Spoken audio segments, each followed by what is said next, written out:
Şamız xeyir olsun. İnşallah aparatımız 4 kilovatı, 3 kilovatı, 4 təkərimiz sarğın olfaza. Qədir dayı nəhətin düyüş. Beyləqan dayı hər ası bıra. Atma.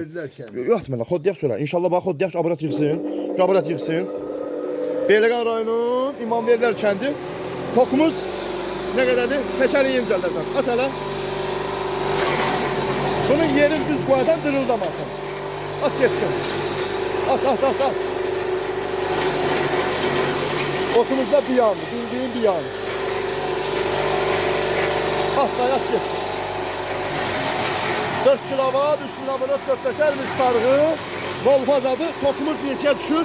200'e 205'e düşür. Otu didmədən dağıtma artıq.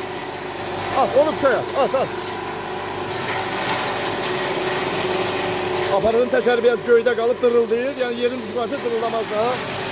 Bol faza deyil top. Üstləri qoymuşuq güzel əyi. Olub köyə, at. Beyləqan rayonunun İmamverlər kəndidir. Bol faza.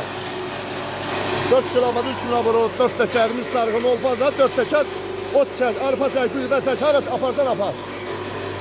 At getsin. Ay maşallah. Roşat olmuşsun, at.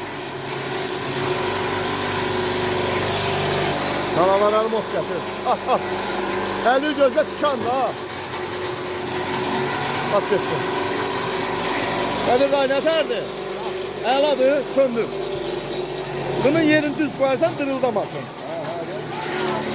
Nətər doğru, bakalım. Əladır, aşıdır, xeyirli olsun. Allah xeyri versin. Allah şaban eləsin, Allah köməyin olsun. Buğdanı başa salın, özünü çəkərsən də bizi torpağa batırmaz.